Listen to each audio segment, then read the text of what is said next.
How did you convince Hezbollah to buy this? Well, obviously, they didn't know that they were buying it from Israel. Who did they buy it from, or think they were buying it from?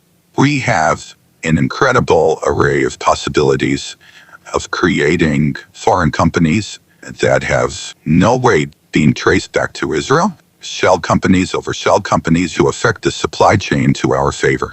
We create a pretend world. We are a global production company. We write the screenplay.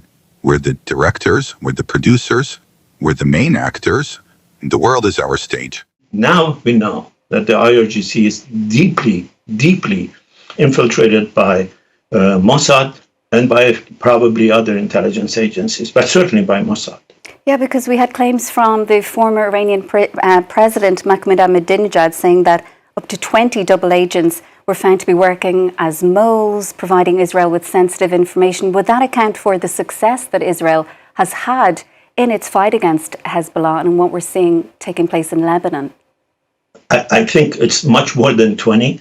If you look at all the actions that Israel has done in Iran, including taking the entire nuclear archive of the Iranian regime, carrying it to Azerbaijan and then taking it to Israel, assassinating some of the top scientists, assassinating the head of Iran's military nuclear program in a remarkable coordinated attack, you have to assume that the level of infiltration is much, much higher. And to know exactly where Nasrallah was and go after him there indicates that they are also, I think, fairly deeply entrenched in Hezbollah. There are reports in Iran that Mr. Khamenei has become very worried about who in the top echelon of the IRGC might be a double agent.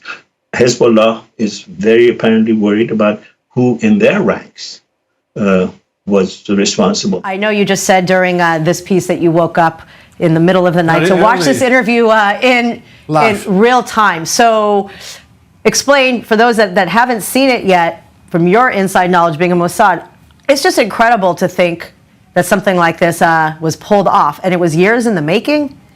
Yes. Actually, first of all, it's not a public relation for Mossad, okay? I think it's an operation to explain what happened, and it's opportunity, because 60 Minutes, it's very high respectful and credibility.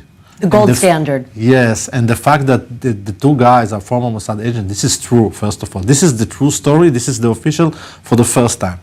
Now, we're talking about operation that started 10 years ago when the Mossad sold hoki-toki, 16,000 pieces to Hezbollah, and in each one of them they got a small bomb. But they found out that usually you don't use your military hoki-toki in everyday life, but you use a pager. Now the Hezbollah wanted the pagers because you cannot locate the pager. The pager is a dump box. You can only receive message. So they offered them to upgrade the regular and to have a piece of that it's a water resistance. The battery can work for a long time, and they bought something like 5,000 pieces, and in each one of them there is a bomb, and if you want to read the encrypted message, you have to press it at the same time and look. Wow. And I think on September they sent the code, and after 7 seconds it closed, and for the people that try to read the message, they lost their eyes and fingers, but for the others, it also exploded. A genius operation. But it was important to explain that we tried only to injure, not to kill, to injure the Hezbollah leaders, because the cookers don't have pagers. It's only people that command us. And also, it was important not to make any damage to the family, okay, and people not involved. Again, huge success, and I think that it was also opportunity to tell our story. hearing as part of the story, but really one of those incredible operations. I just want to ask them, because Yes. Mossad's done a lot. Will this go down in history 20 years from now as the most, I don't know if successful is the right word, but the most miraculous, that it all worked out at the same time? I cannot tell you because we have to wait to the other surprises. True.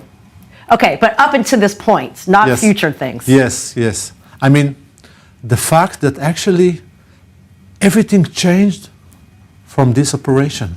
Look what happened the day after the Okie-Tokie, and then we killed the all Hezbollah leaders. And then and look, day after the ceasefire, and I saw that they are trying to give a credit to Biden.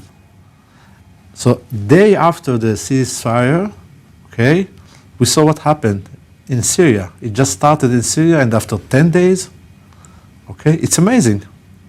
And it's affected Gaza, for sure.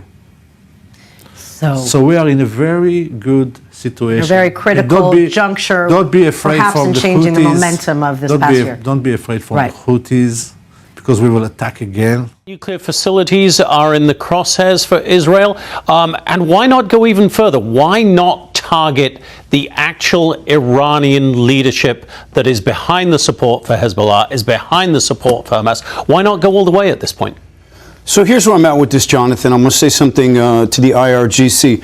Hezbollah khune Iran nist dage, which means that Hezbollah no longer belongs to Iran. And after firing several hundred missiles at Israel today, I believe that Israel is in a position right now where they are saying to themselves down to Kiryat and Tel Aviv, Iran needs to get out of Israel's way completely to allow them to dismantle Hezbollah. There's special operations that are happening right now as we speak in southern Lebanon, artillery shells that are going over. That is the main focus. The reason why Iran fired those missiles, I believe it was a knee-jerk reaction to the systematic dismantling and assassinations of their top leadership. They got a ton of egg on their face. And so at this point right now, I believe that Israel is going to reflex pretty hard, but I do not think we're going to see something immediately. Okay. Israel works very clandestinely. All of their operations have been very selective. That's but for I sure. do think correct, and I do think we are going to see some targeting of IRGC leadership. Yep. No different than Trump with Qasem Soleimani.